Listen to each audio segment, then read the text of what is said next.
Me dice él, por una cuestión matemática, es imposible que seamos los únicos en el universo. ¿Puedes presentarnos el desarrollo matemático que establece esa imposibilidad? Gracias. Todavía está pensando, es que él escribe lento. La probabilidad es algo que no es aleatorio y al azar y más o menos imaginario. Y a todos les pedí su desarrollo matemático, sus ecuaciones probabilísticas, que tenía que haber vida en el universo. Uno solo se retractó, por cierto. De momento vamos a los comentarios de la semana.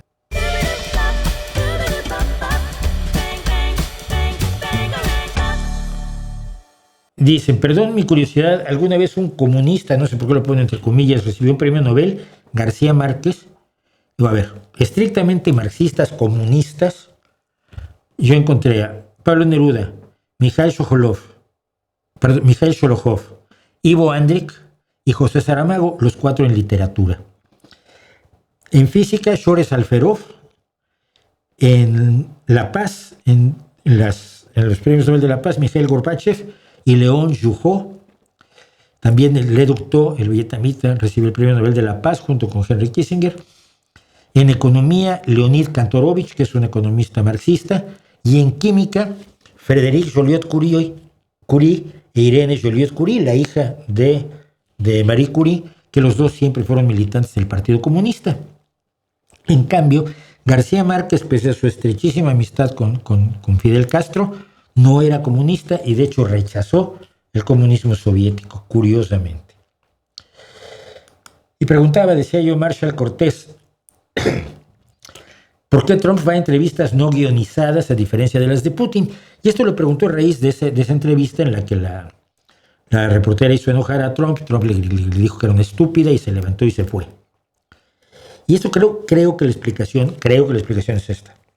Trump es un narcisista que cree que tiene la razón siempre y no tiene visión política ni tiene ninguna malicia política. Putin es un manipulador frío y calculador, un exitosísimo agente de la KGB, cuyos sueños de grandeza dependen de mantener el control absoluto. Trump no tiene nada de eso. Él va a confrontar a los periodistas como un hooligan y no como un operador político, porque la operación política él no la entiende. Creo que esa es la razón por la que él acepta ese tipo de entrevistas y le da exactamente igual. Dice Ángel Calderón, 100, no hace falta que me molesten ver tu video, no vale la pena. Mi respuesta fue fenomenal. Sí, me mató, me encantó.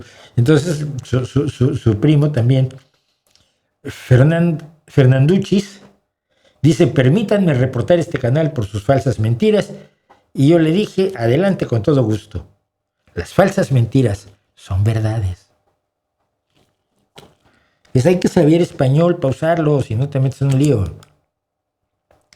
Sobre el que digo que sí estamos solos, dice Ramón Garza, yo también era incrédulo hasta que los vi 2 veces rumbo a Rayones, Nuevo León, en la sierra, y no había tomado todavía.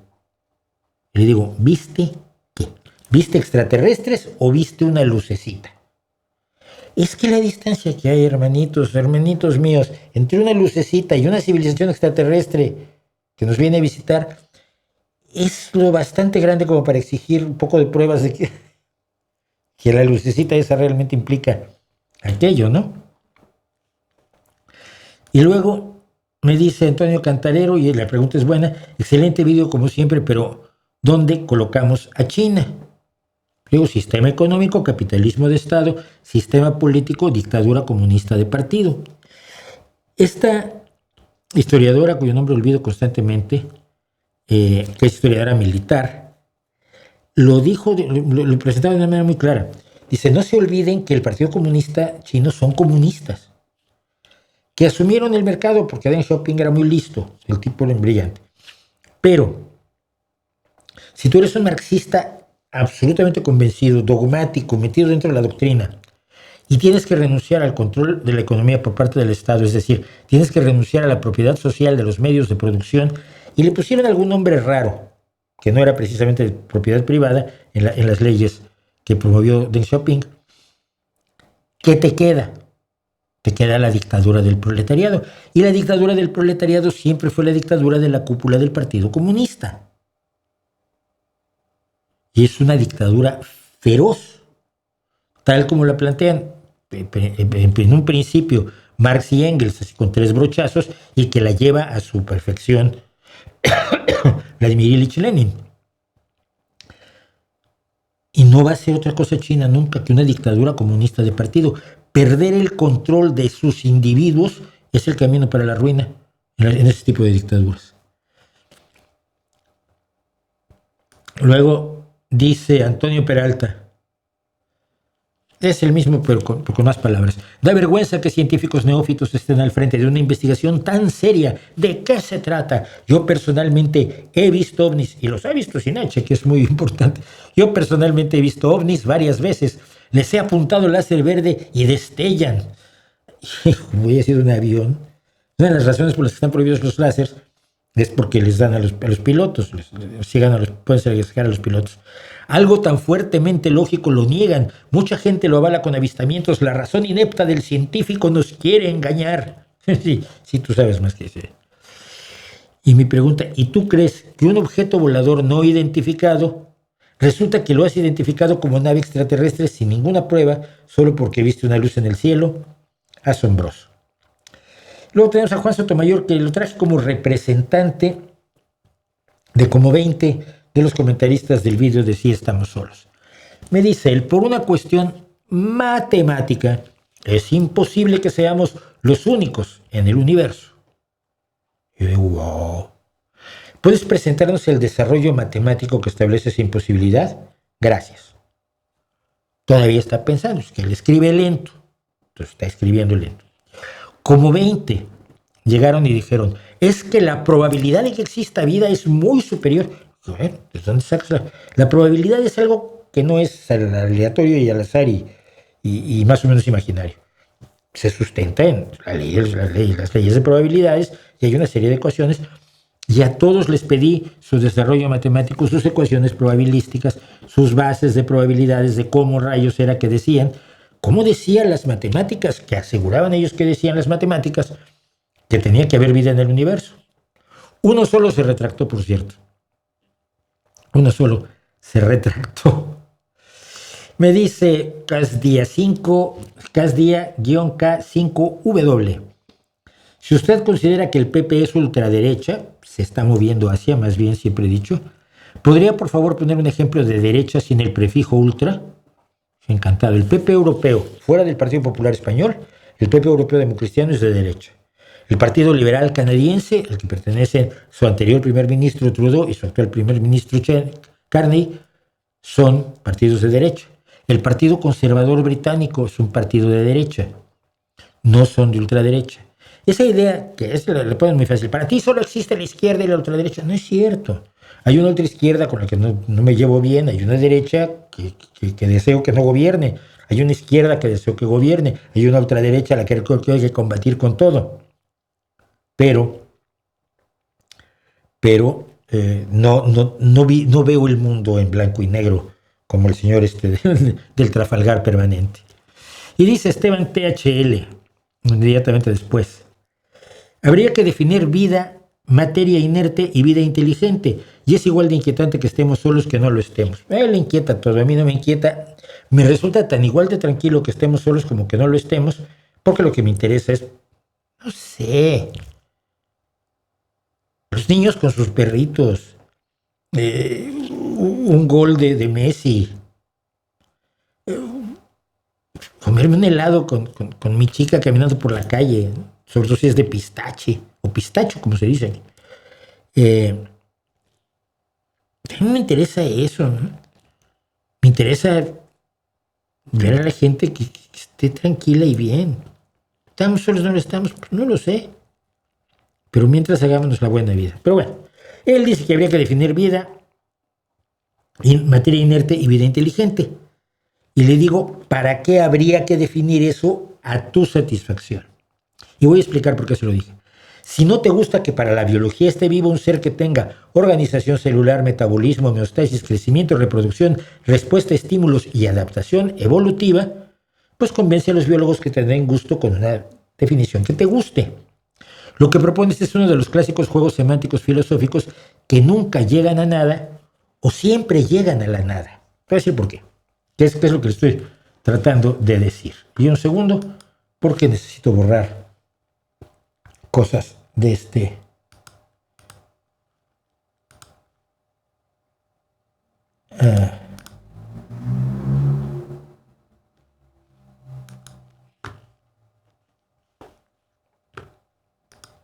ordenador, perdón, que si no, no grabo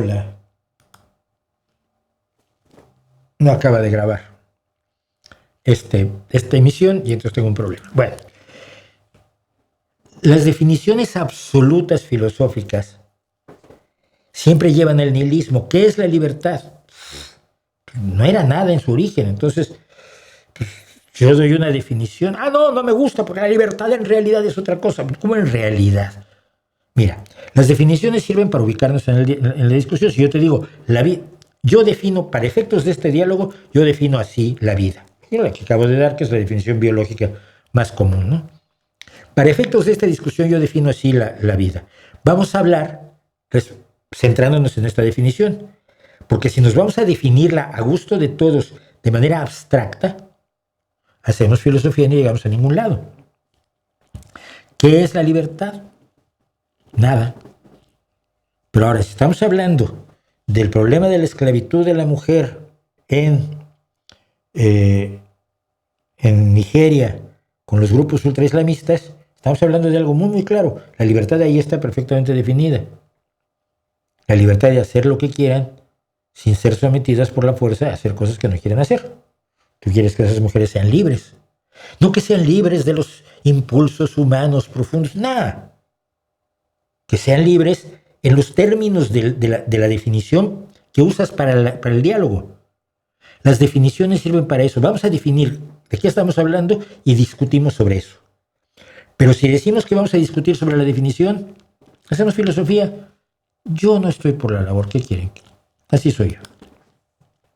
J. Bennett me dice, por un lado, respeto absoluto a los inmigrantes que han venido a trabajar. No, si hay otros que vienen aquí a no hacer nada. Los inmigrantes se mueven porque tienen que trabajar por trabajo, por favor. Todas las inmigraciones del mundo han sido para hacer... Vengo de vago, no. Pero ya lo dice, esto sí es interesante, dice, no entiendo que exista un paro estructural, pero hagan falta inmigrantes para trabajar, inmigrantes más bien. Mira.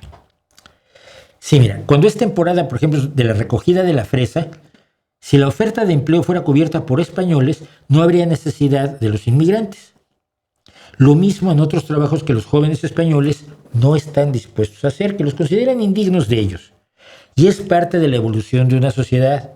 Los trabajos que hicieron sus padres no son los que está dispuesta a hacer la mayoría de los jóvenes.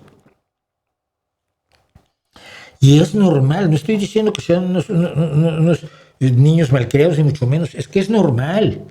Es que nadie quiere que sus hijos la pasen peor que uno. Mi abuelo cuando llega a México tenía un empleado, trabajaba 14 horas al día, dormía abajo del mostrador de la tienda donde estaba de empleado, mal pagado. Hombre, emigró porque aquí se moría de hambre, pero no fue fue a hacer algo que los mexicanos no estaban muy dispuestos a hacer ya.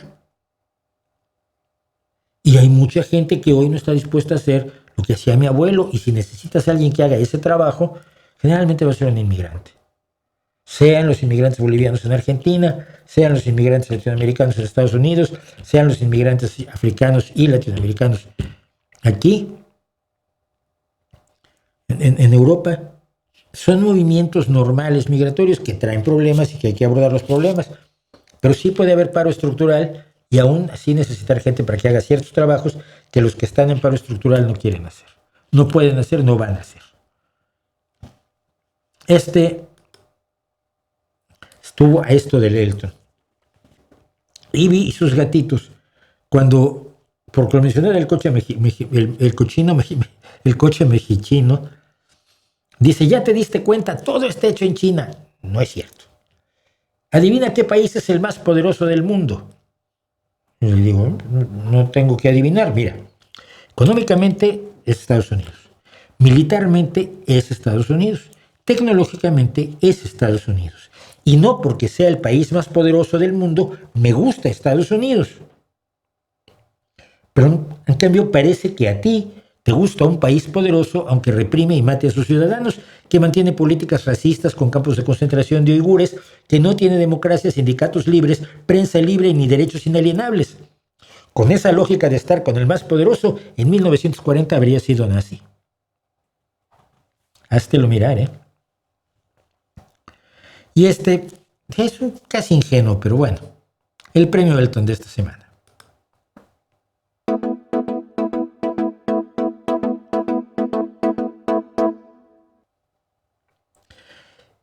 Me pregunta Juan-FS3QZ, entonces, ¿cómo justificas el método científico? ¿Con más ciencia? Justificarlo. Lo justifico con que funcione. Si el método científico no funcionara, no tendrías internet. En cambio, sin filosofía, también tendrías internet.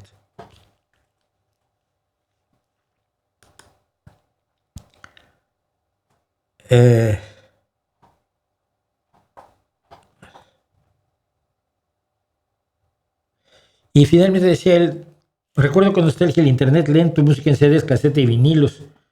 Y en su tiempo eso era la actualidad. Nuestro hoy, ¿cómo lo veremos dentro de 20 años, 30 años? Lo vamos a ver como vemos las cosas de hoy, de hace 20 o 30 años. Como antiguo, como primitivo, como insuficiente, como no tan bonito como el presente. Es a lo que está destinado todo lo que estamos haciendo. Hacer una antigua ya que francamente era peor que lo que tenemos ahora, ¿no? Porque no olvidemos que todo tiempo pasado fue peor.